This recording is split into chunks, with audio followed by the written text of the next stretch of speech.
Yeah. I recorded the whole damn thing. I can't stand him.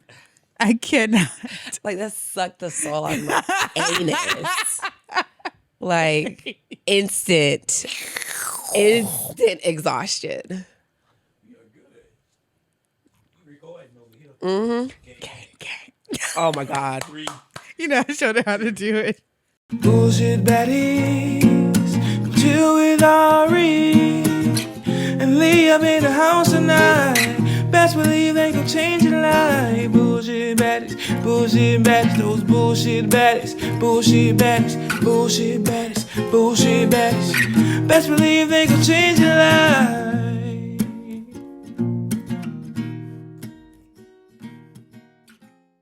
What's up, baddies? What it do, boo? It's your girl, Lee. And Ari. And we back with another episode for y'all today. You heard. So, what we talking about today? Initiating. Le sex. Let's sex. Le sexticles. Because we are en français now. Hi, Bubbas. And then we have Stinks here, guys. Y'all know my guy. Yeah. Hi, baby. Y'all. So we're about to jump right into this thing. We're so excited to be talking about initiating sex right now. Mm-hmm. This is a highly, highly, highly coveted topic. Not the coveted. Coveted, you guys. Ladies and gentlemen, it's coveted. Thank you. It's a highly coveted topic. And I'm just so excited to talk about it. Yeah. You know this is our jam. We first of all, we say that Lady every jam. episode.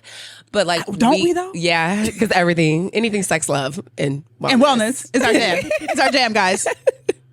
Yeah, so I think talking about initiating sex and like the different aspects of it. Now me already stuttering. It's okay. So every time. It's what we drinking today? Malbec. Because we fancy today, y'all. We're fancy. Yes, the bottle's already empty. No judgment here. First of all, mind your business. Find it and mind it. Thank you. We're taking a little bit of break from tequila just today, though. Literally today. Because that tequila had us on our ass. Whose ass? Mine. And yours, yeah. So it was something. It was something. We had a time that night. Boy, we had a time last night. We would love to get into the nitty gritty, but we ain't gonna tell you about that. That's another thing. For another story. For another time. Okay. So back to initiating sex. Yeah. It's something that, we're very, very well interested in. Mm-hmm. And so let's get it. Okay. So let's get it. Let's jump into this thing. Yeah. And the first question, right, is why do you think it's important to trade off initiating sex? Yeah, good question. I say that like we didn't come up with the questions. Look. We smart or whatever. Yeah. So I think the trade off creates like something I've been saying lately is an equal distribution of like emotions. Oh, you the smart hoe. I be trying. So it doesn't put pressure on just one person to always start sex and to always kick off sex. Okay. So I think that's really important, and that's something I wouldn't say necessarily passionate about, but I just like to educate people on. Like, you can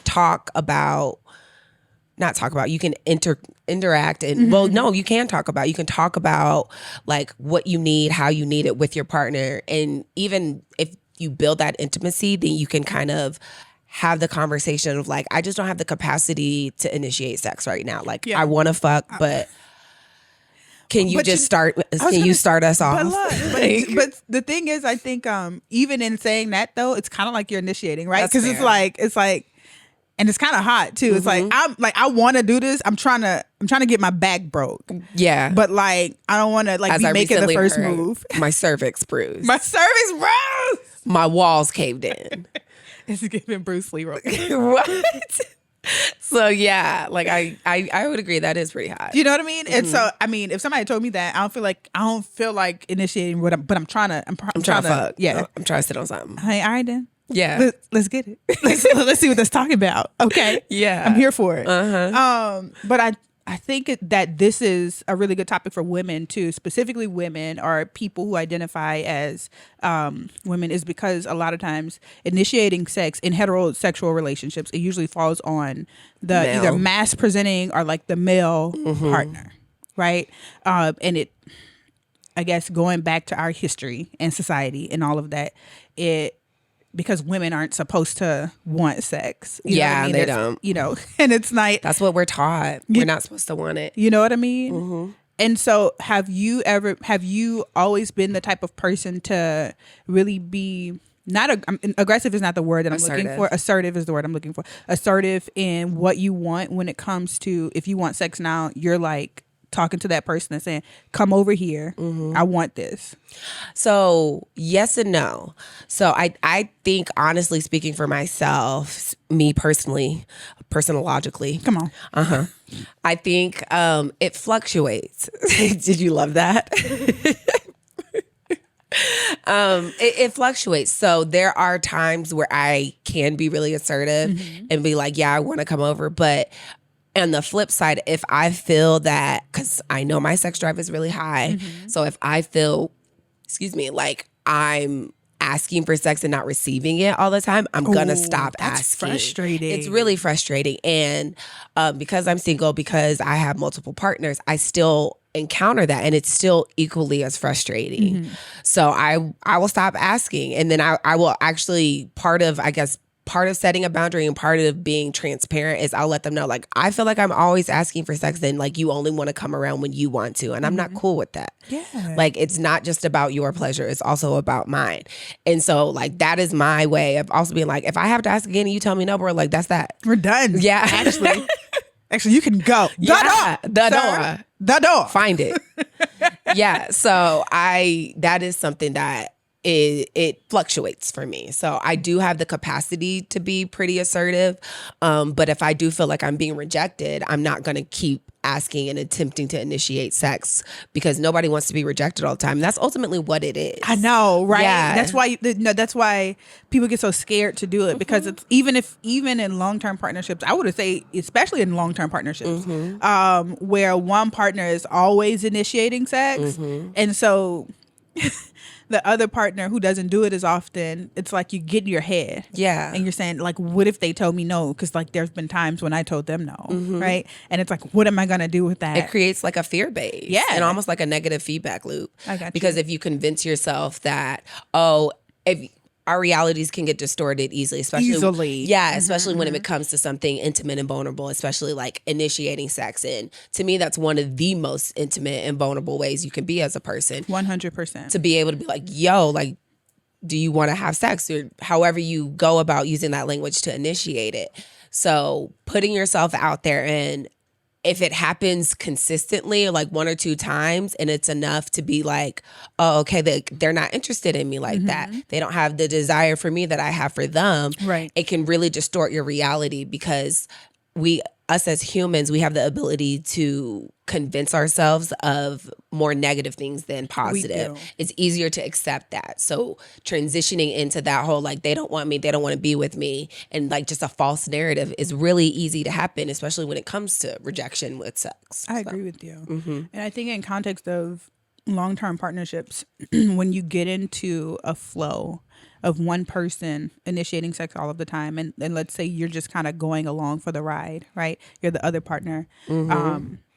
It's hard to kind of pay attention to how that partner feels, the other partner feels. Absolutely. It's easy to overlook their feelings and what they think about the situation, in that, oh, I'm always having to do this in order to get some, right? When in the grand scheme of things, it's not fair. It's not. Because if you want it more, as just as much as they do, why can't you do it, right? What's stopping you from doing it now? And then some of the things we're going to talk about today, right, are like some of the reasons why it might be hard to do it, such as like low libido, right? Stress, postpartum, right?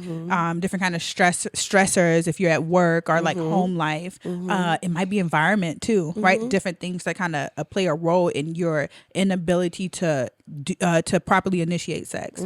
But these are things that can be worked on. These are things that can be talked about, and y'all know us. It all goes back to communication. Literally. Y'all know us now.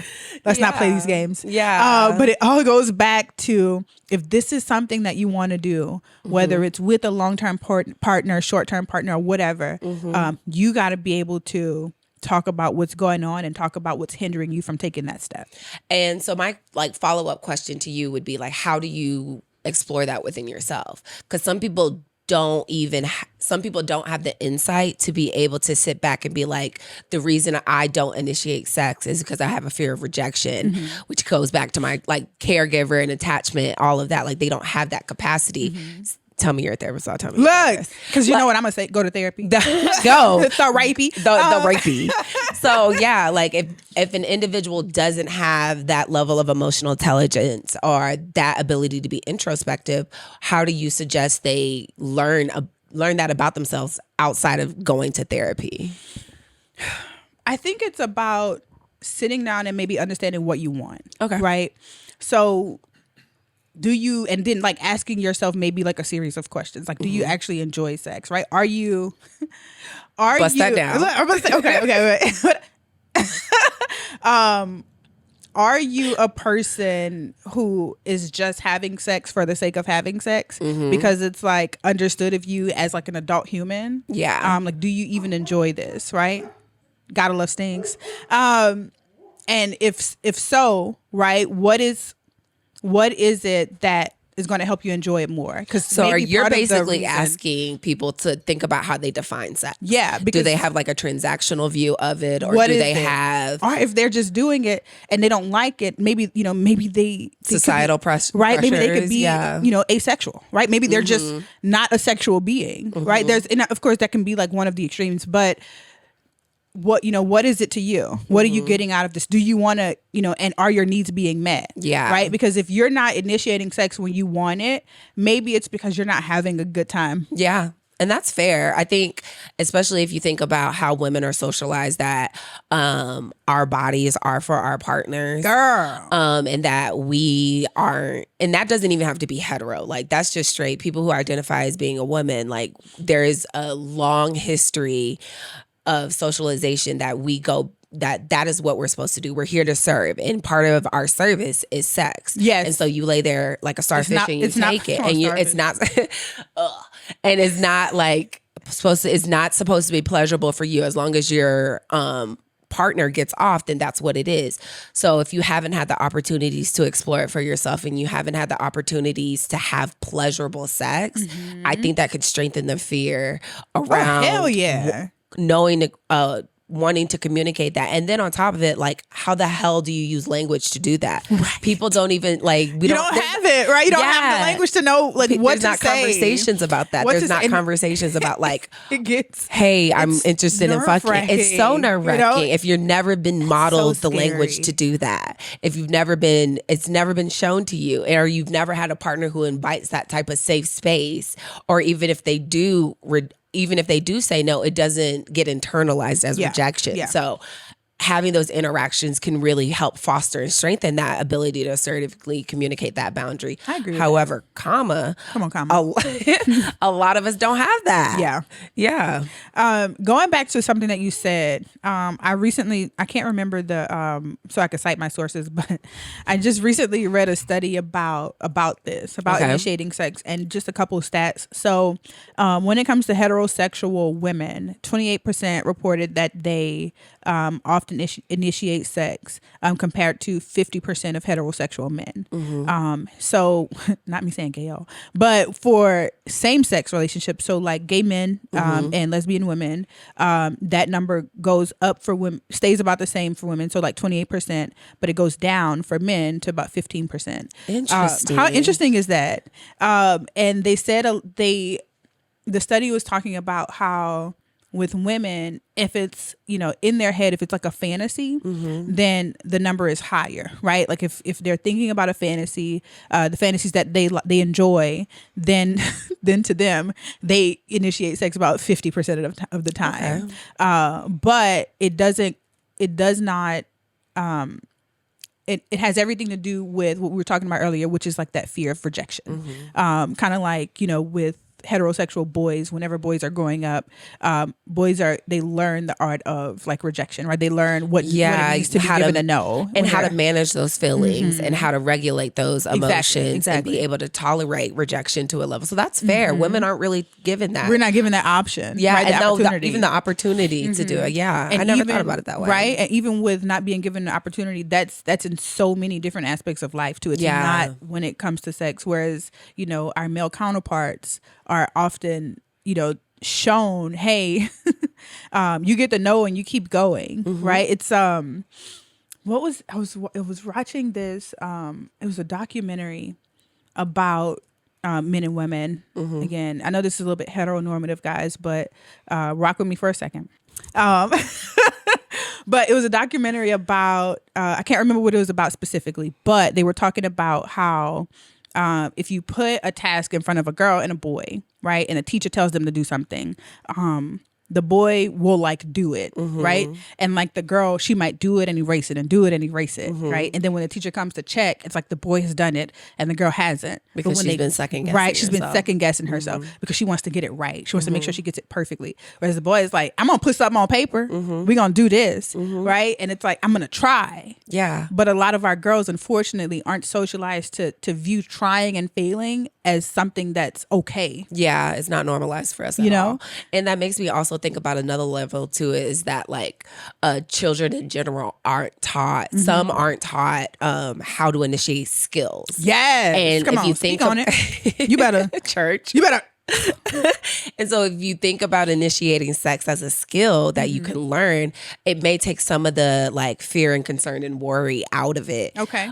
Because it to me it can minimize pressure. Yes. Like it's something I can learn, it's something that I can try at, it's something that I can grow into, but it's not something that I can innately have or I don't need to innately have. It's a learned skill. And I think a lot about interactions with people and like interactions with sex comes from experience and being in opportunities and being in situations that allow you to utilize skills, language skills, communication skills, boundary skills that you have to learn from. And if you didn't grow up in a sex positive house and you didn't grow up where initiating on a non-sexual basis was demonstrated, how the fuck are you gonna know how to do that? That's fair. When you trying to get your slut on. You trying to get your boots smoked. That's what I'm saying. Walls caved in, cervix bruised. Like, how are you gonna do But it? not only the skill of learning from either peers or family members or whatever, but also what we see on TV, right? What we see specifically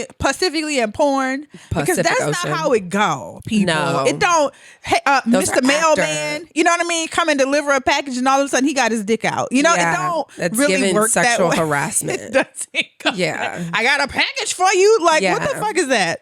But people, if you're not taught better, then it's like you're thinking that it's supposed to go, and even that is heteronormative, right? Yeah. Even that is always the guy initiating things, where it's like, again, women want their boot smoked too. And if you think about it too, even in like porn culture and when you think about same-sex couples, it's always the masculine one that is supposed to be the one that initiates sex. So if you think about that, that's the same as the male, because what do we associate masculine energy with is dominant alpha men. Yeah. So that is still an expectation that we've been socialized to like really think about, is it's always going to be the dominant masculine person that is supposed to be initiating sex. And so the person that maybe identifies as more feminine doesn't learn those skills in life. Right. Yeah. Hella interesting. Right? It really is. It really is. And so one of the things that I wanted to talk about regarding this is when your libido is low, specifically, not me not knowing how to talk today. Pacific Ocean. Jesus. But when you have a low libido, and you're trying to, it's like, what do you do in those cases? I'm going to have you speak on that too, but my first recommendation is always like, go to the doctor. Yeah. Do you know to see if there's something further going on? Yeah. If it's aside from, because as you get older, of course that happens. It's a normal Testosterone levels decrease in males and females, and therefore that impacts libido. Progesterone and estrogen as well are things that decrease as you get older, and especially when people have uterus, they lead to menopause. Like that's one of the big things, because there's other biological and physiological effects that happen when those hormones start to decrease. Yeah. Like it creates dryness, because you're not able to lubricate as much, because you have all these motherfucking personal summers, these hot flashes. You may not be interested in skin to skin contact because you're boiling all the time. So there are a lot of external and physiological things that also can impact the libido. So going to a doctor can help you First and navigate that foremost. first. So to make sure those aren't those reasons. So so if you do, if you go to the doctor, they rule that out and you can understand that it's more psychological. There are people out there, hi bub, that can specialize in that. Like that's why my specialty is sexuality, because I can help navigate those things with you. And fortunately, a lot of new programs are starting to incorporate sexual knowledge into core curriculum because it is for a lot of individuals a vital part of their wellness. Yeah. I agree with that. It's weaved into people. Profizi got something to say. He on the ones and twos, y'all. I Thought he was waving earlier. I was like, hi. I just got my testosterone checked 2 weeks ago. Oh, how was that? How was the process? It was actually a pretty simple process. I went for an annual physical, and when I went for my physical, I went to this clinic called Total Men's. They're pretty big out here in the DFW area. So I went out there, and that's one of the normal tests that they actually run. Because prior to that, I'd never had my testosterone checked. Yeah. And so when I got it checked, one of the things the doctor said was that you'll be surprised at the amount of guys who don't get their testosterone checked. Not only that, but she's been seeing a surge in men in their 20s with low testosterone. Really? Yeah. She said, does she have any speculation as to why that's happening? she said a lot of it has to do with stress. Okay. Yes. Obviously diet and, whatever you eat. Certain foods or whatever will actually trigger more estrogen in someone's body, which will decrease the testosterone. Yeah. But she said it's kind of a phenomenon. Like over the last, I think she said over the last 7, 8 years or whatever. Really? That's a long time. Yeah, you've been seeing a decline. Steady decline in testosterone. Yeah, and so she said that guys in their early to mid 20s are now getting their testosterone checked, and the average is between 300 to 800. Okay. Which mine was a 650. I mean, Call it's me man. giving my Yeah, call me major man over here. But she said that like some guys in their 20s and early 30s, testosterones are as low as like 200. Wow. Like 200. Yeah, she said like some of them actually have to go on testosterone therapy. Yeah. The TRT. You would therapy. have to be at that Yeah. low. So yeah, it was an eye-opening experience. That's actually, and we're digressing a little course. bit, but They know. it makes me kind of think about, like, especially in the Black community and how a lot of Black males don't get their prostate checked. Yes. And so the congruency and the correlation between like testosterone levels and prostate, potential for prostate cancer, I wonder if there's something there. Oh, yeah. And I bet there is. Yeah. And so that's really interesting. Not us 'cause- having to do a study. So like I find that to be really interesting. And one of the biggest symptoms of low T is a low libido. And so if you are in your early 20s and you feel that you aren't having like the average amount of sex or like as much sex as you would truly in your mind fantasize about having, then it's worth something getting checked, and you can just get it done at an annual physical. So that's something that is really interesting and I think is important to bring up. I think so. Yeah. Yeah. Y'all go get y'all fucking Go physicals. get checked, people. and women too. Like Yeah. if you have female chromosomes, like we still have testosterone levels. So I've known people who are female and have had to have low T and almost had to go on testosterone therapy to get their levels up to back to a normal. normal level. Yeah, our body does what it can to balance out dysfunction, but we sometimes need need a additional little bit of help, supplements. and that's mental health or physical health. I agree with that. Yeah. Y'all hear her? First of all, your girl is spitting knowledge over here today. But kind of going to from low libido. Yeah. Let's talk a little bit about better balance. low Ah! libido. Shut up, I hate you. Where did they Let's die? talk a little bit about balancing sex and like difficult situations. Okay? Okay. Rock with me for a second. Yeah. So let's say, With it, right. y'all, first of all, this is not funny. I don't know why I'm laughing. But it's because we have a dark sense of humor. Satire. But let's say you have a partner and their daddy died. That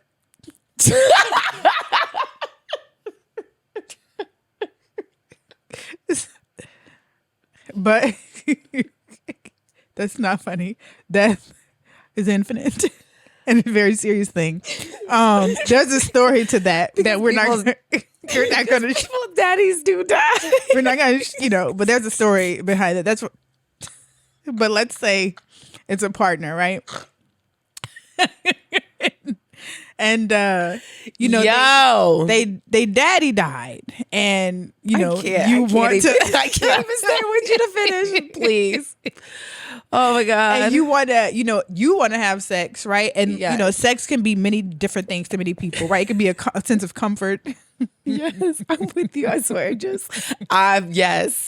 It can sometimes be that release that you need when you're stressed out. Yes. What do you do in that situation? I feel like I am red. I was not prepared for that, as you can see.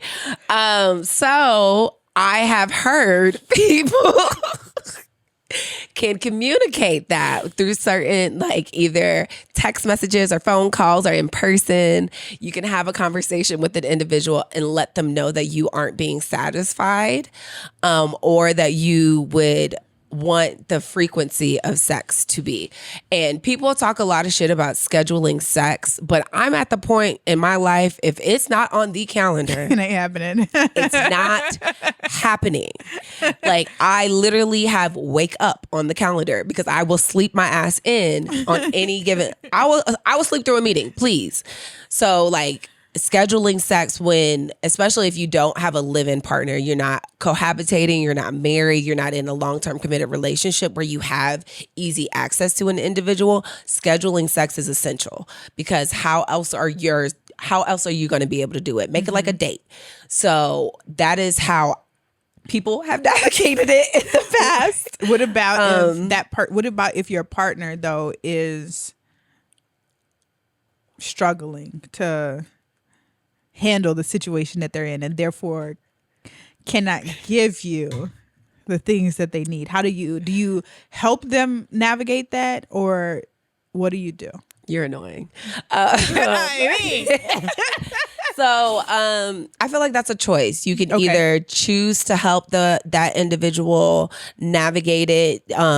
If you're not being satisfied, that needs to be communicated. Gotcha. If the frequency is not there, the type of sex that you're desiring is not there, that's something that needs to be communicated. I had a partner within the past that we used to ask all the time before we would have sex, like, what type of sex do you want to have? And that was really helpful. That's hot. That's so nice. Because, like, if one of us was desiring sensual sex, we were able to communicate that and get in that mind frame and be on the same accord.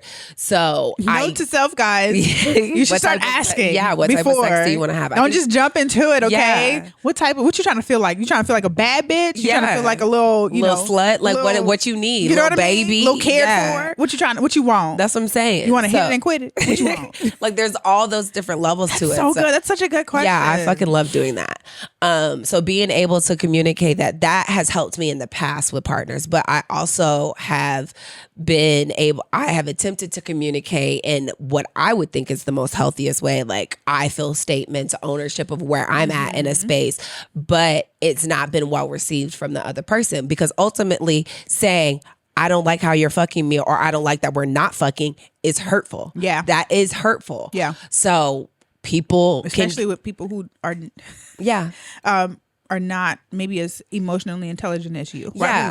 Who have a difficult time separating the statement from themselves. Yeah, like, people do, like, that is an easy statement to internalize no matter how you phrase it.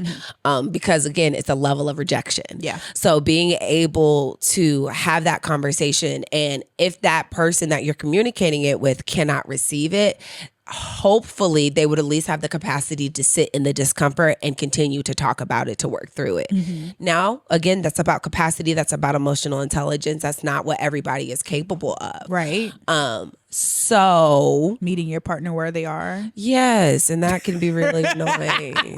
I want your take on this, Profizi. So if your partner is going through a difficult situation, whether it's like death of a family member, or, like, long-term work stress or things like that, right? How do you navigate a world where you trying to get some, but it's like you also know that You trying to get bust down you know what I Tatiana. mean? They're also going through something. Like, what do you do in that space? Porn. Really? You don't communicate? You just No, we do. I you know, my wife and I communicate with her, obviously. And if because there are stressful times for her because of the job that she has. Yeah. And even for my job, even outside of what I'm doing now, you know, other things that I'm involved in. You got your hand in so many pots. I do. It's And actually do. ridiculous. his hands come out of his stomach like And there's so do. many It's of like them. crazy. I feel Even like an octopus. octopus sometimes. But there are times when one of us wants it and the other one doesn't. Yeah. Which is natural. Right. And Yeah. a lot of times it can be stress induced or due to stress or whatever. And because so, how long y'all been together? 1,300 years. I know. We've been Couple together. centuries. This year will be 19 years. We've been Whoa! together, but we've been married for this year. Will be Not y'all 13 being years. married as long as niggas been alive. Damn near. I feel like it. Whoa. But yeah, but what we'll do is a long fucking time. Y'all people with monogamy. That's something. it's I respect the commitment it's because it's giving work Because I've never committed to anything. for 19 years. What? Barely committed to myself. Shit. I be letting myself down all the all time. the time. Right. Who's a disappointment? But I don't be letting my husband down for the most part. If we just Overall. if we just like take out this past weekend, then I'd be doing good. Yeah, you did disappoint the shit out of him. Mind your business, fam. Mind your business. Continue proficiency. Let's get it. But that's all it is, though. Like, you know, I understand, and there are boundaries because we know each other well enough to know when Yeah, something 19 is years. off. Y'all go together for Yeah, real. we bad. yeah, we go together. Like we boyfriend and girlfriend type shit. And so, That's so cute. but we It's know giving in love. Yeah, we know each other. Oxytocin.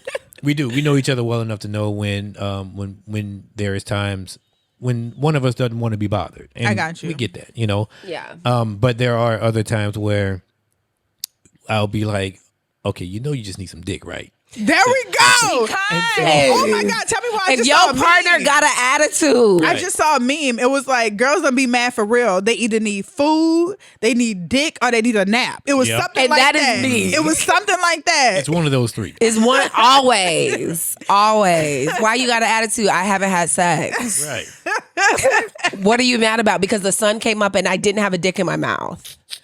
I love Like, it. No, so Make it make sense, Jesus Christian Banks. This Christian Banks. Jerome. Javante Banks.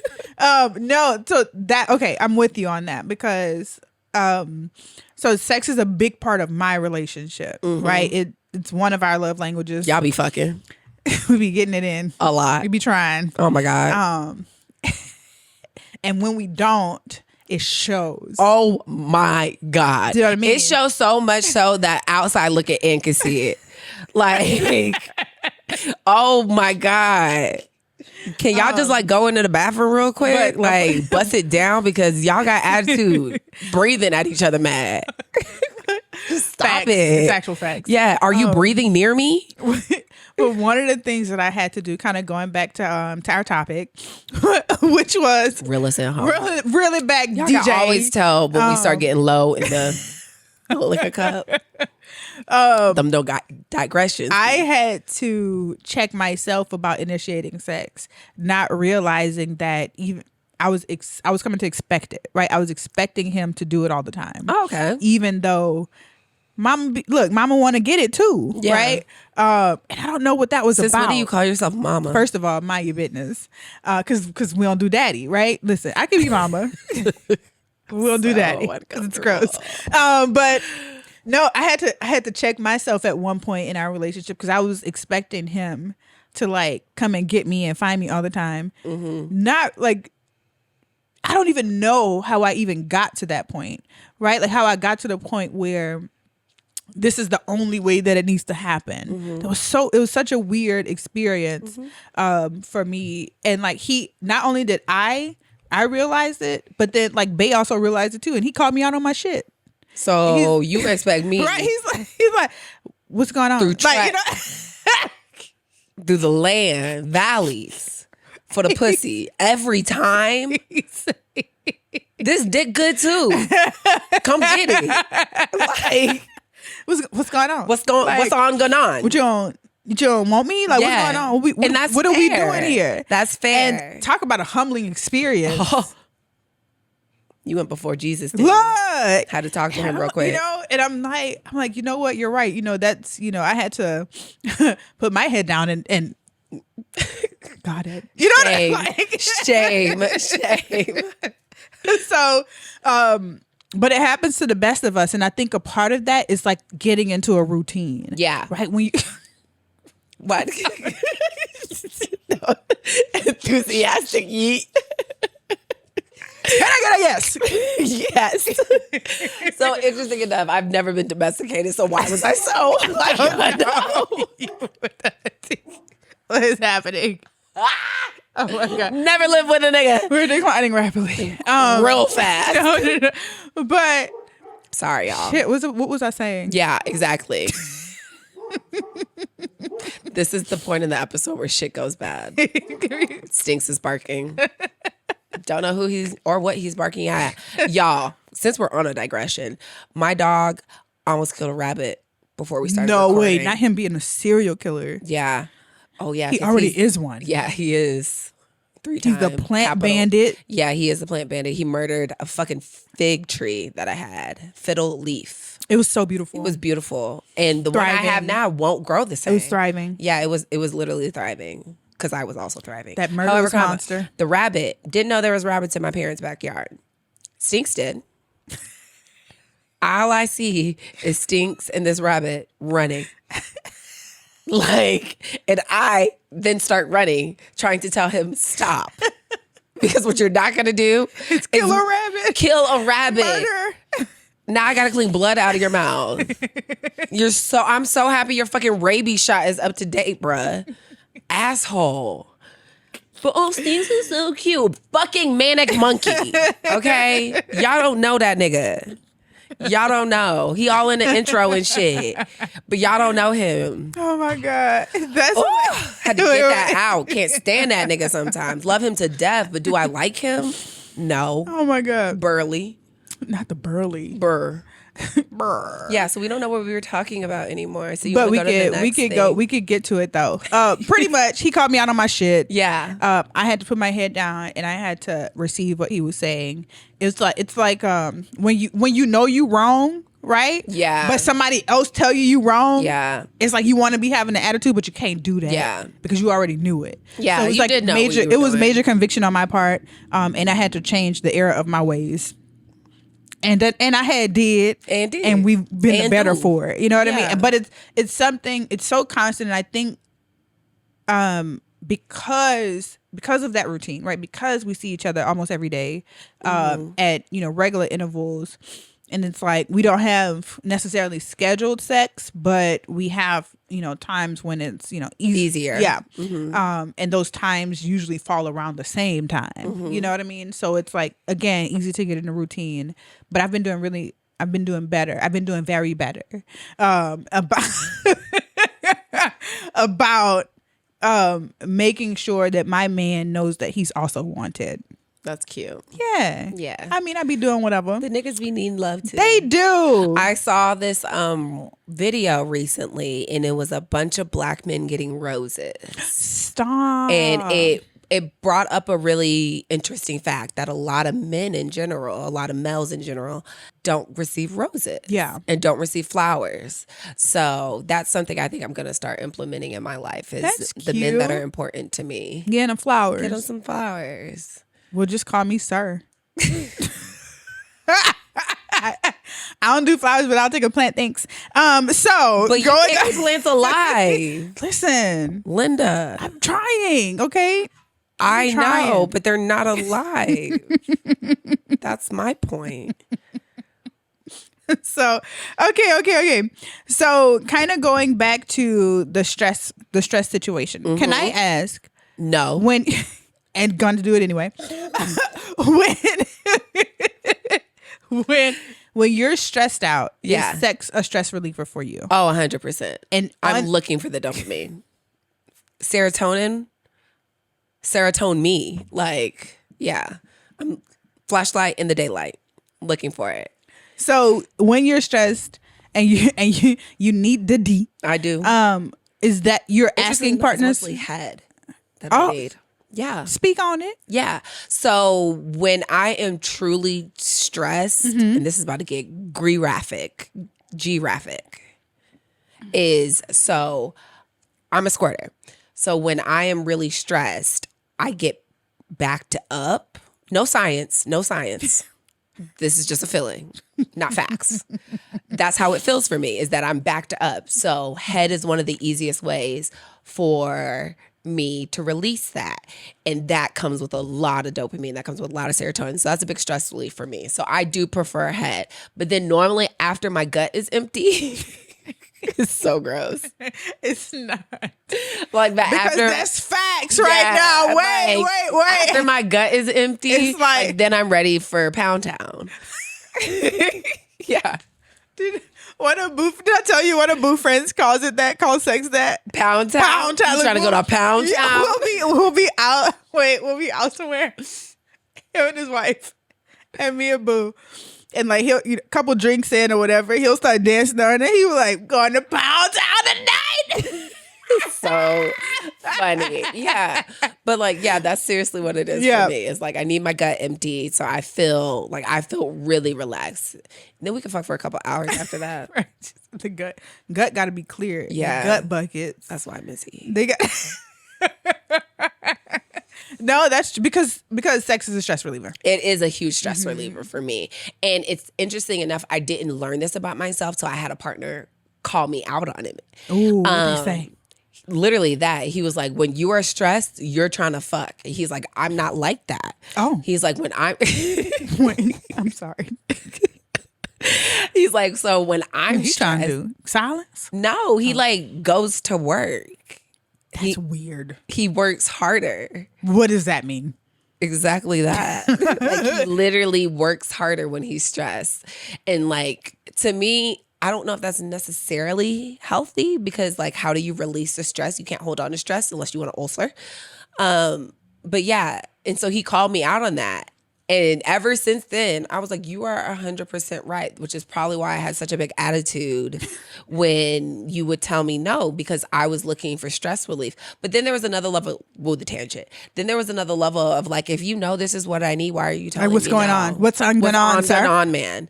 So yeah, I learned that from a partner. He was able to call that out for me. And I was like, interesting. Yeah. Listen, question for y'all. If sex is a stress reliever for you, hit us down with like the water squirt emoji, okay, in our comment section. And if it's not, let us know what it is in the comments When she below. starts doing stuff like that, that's when I know we're getting close to wrap. Yeah. How fun would that be if like our comment section is just filled with water skirts? Because stress is a great, it's like sex is a great I got you. stress That's reliever. fair. Yeah. Especially like, it's cardio in a sense. So I recently read a research article. I thought you was about to speak on the fact that you ran. Well, no, this is related. Oh. So I am not a gym rat.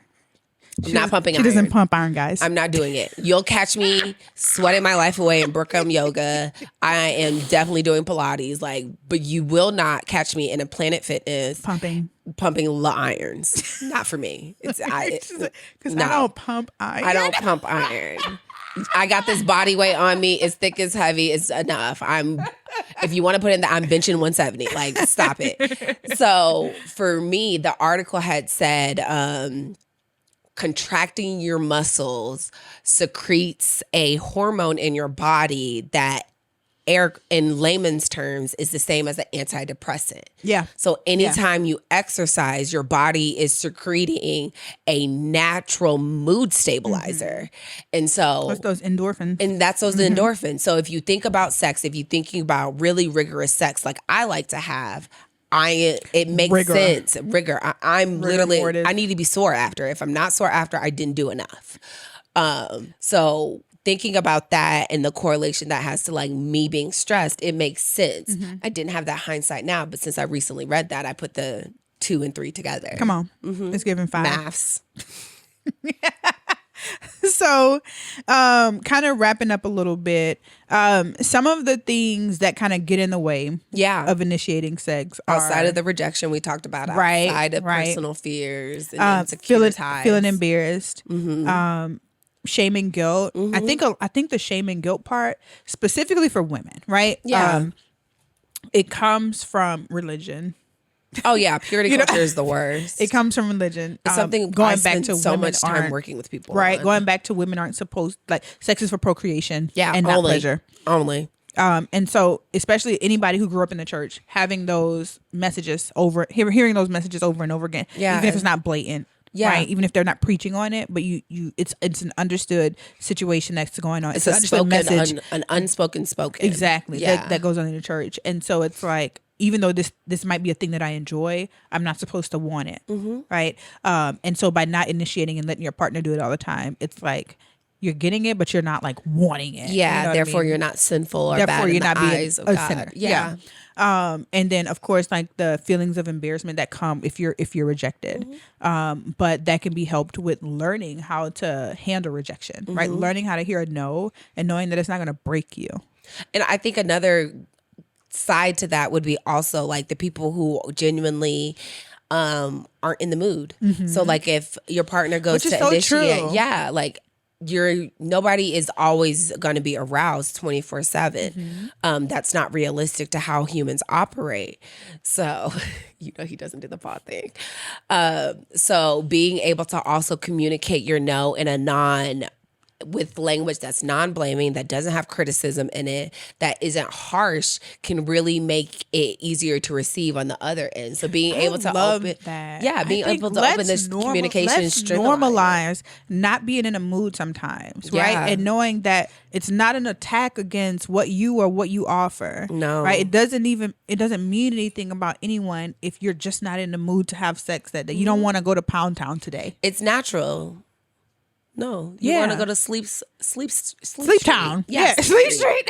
You go to Sleep Street, not And downtown. that can be okay. Yeah. Right. I think the issue comes in, of course, if it's like excessive, Yes. then that's like a bigger If issue it that starts needs to to be create discussed. dysfunction within the relationship or within the individual, then yes, that's when it's officially air quote unquote a problem. A problem. But otherwise, it is very natural for people to But I'm not just trying to go desire to sleep. sex. Like it really can go on like what you experienced, what you had going on. So on both ends, I know the episode we focused on initiating sex, but also being able to communicate that you're not interested and be able to communicate rejection in a safe and plausible way. That may be Exactly. an episode we need to do. letting the person know that I'm not rejecting you. I'm rejecting the act. The act right now. And like that's part of a lot, I think, therapy teaches you is Yeah. to not take things Personally. Oh my God. because when you internalize things, it becomes a negative character trait. Mm-hmm. That's what internalization is. So being able to understand